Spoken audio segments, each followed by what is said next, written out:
Hello everyone, ఎలా ఉన్నారండి? అందరూ బాగుండాలని కోరుకుంటూ నేను కూడా బాగున్నాను. ఇవాళ మా ఇంట్లో మటన్ కీమా బాల్స్, వీటినే మేము మటన్ కోఫ్తాస్ అని కూడా అంటాము. ఇది ఈరోజు ఫ్రై టైప్లో కాకుండా గ్రేవీ టైప్లో చేస్తున్నాను. ఎందుకంటే చపాతీస్ చేసుకునేసి ఈ గ్రేవీతో తింటే చాలా చాలా ఎమ్మిగా ఉంటుంది.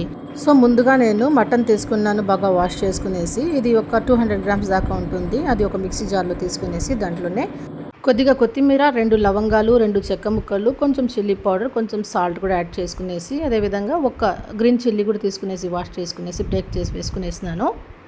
నెక్స్ట్ ఒక చిన్న సైజు ఉల్లిపాయ, ఇది ఎక్కువ వేసుకోకూడదు, ఆనియన్ చిన్న సైజు మాత్రం కట్ చేసుకొని వేసుకునేసి దీన్ని బాగా ఫైన్ పేస్ట్ లాగా చేసుకోవాలి.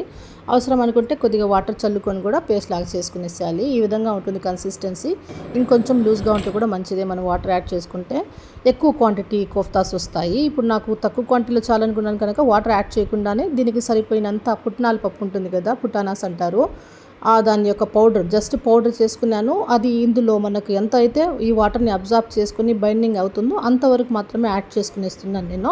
ఈ పౌడరు తక్కువ యూస్ చేసి మటన్ ఎక్కువగా ఉంటే కనుక టేస్ట్ బాగుంటాయి. లేదా మీకు క్వాంటిటీ ఎక్కువ కావాలంటే ఈ పౌడర్ ఎక్కువ వేసుకుని వాటర్తో కలుపుకోండి, అప్పుడు కొంచెం టేస్ట్ తగ్గుతుంది. సో మొత్తానికి కోఫ్తా చేసుకోవడానికి డో అయితే రెడీ అయిపోయింది. వీటిని ఇప్పుడు మనం చిన్న చిన్న బాల్స్ లాగా చేసుకుని వేసుకోవాలి. మరీ స్మూత్గా బాల్స్ చేయాల్సిన అవసరం లేదు.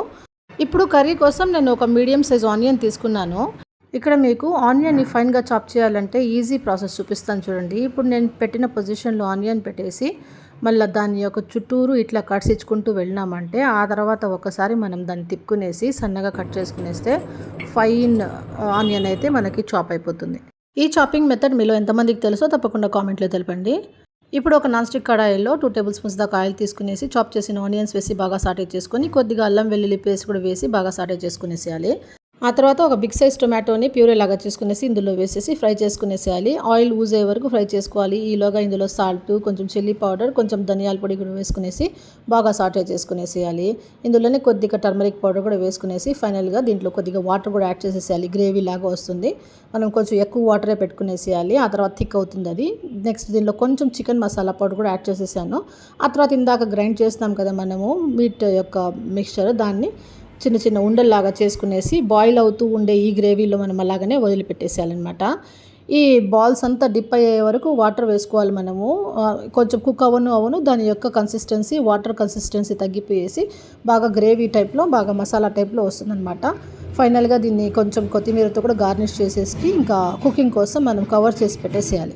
ఇంకో 10 మినిట్స్ కుక్ చేసుకుంటే మన మటన్ కోఫ్తా కర్రీ అయితే రెడీ అయిపోతుంది. ఎలా ఉందండి వీడియో? నచ్చితే తప్పకుండా ఒక లైక్ అండ్ కామెంట్ ఇవ్వండి. Thanks for watching.